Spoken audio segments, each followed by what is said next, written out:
పాత్రికేయ మిత్రులకు నేను విజ్ఞప్తి చేస్తున్నా, మీరు డిఫరెన్షియేట్ చేయండి, వాళ్ళని వేరుగా కూర్చోబెట్టండి.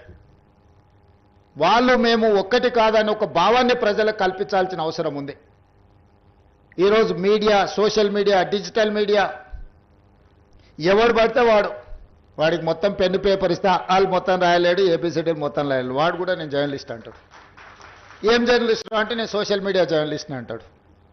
మన పేరు పక్కనే జర్నలిస్ట్ అని పెట్టుకుంటాడు. అది మొత్తం వాళ్ళ ఇంటి పేరే అయినట్టు, వాళ్ళ తాతలు ముత్తాతల నుంచి జర్నలిజంలో పుట్టి పెరిగినట్టు జర్నలిస్ట్ ఎల్లయ్య, జర్నలిస్ట్ పుల్లయ్య అని పెట్టుకుంటారు. వాడు ఎప్పుడైనా జర్నలిజం స్కూల్లోనే చదివిండా, లేకపోతే ఓనమాలు మొత్తమాన్ని వస్తాయంటే ఆ రెండు రావు.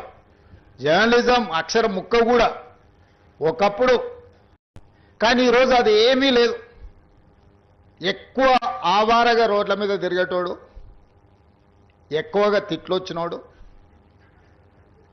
ఏదంటే అది మాట్లాడేటోడే ఈరోజు జర్నలిస్ట్ అనే ముసుగు తోడుకొని సోషల్ మీడియాలో అందరి పట్ల అసహ్యకరమైన భాషను ఉపయోగించే పరిస్థితులు వచ్చినాయి.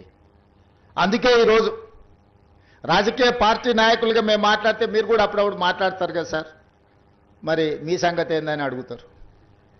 మరి అవతలలో అట్లా మాట్లాడితే సమాధానం ఎట్లా చెప్పాలో నాకు దారి దొరకడం లేదు.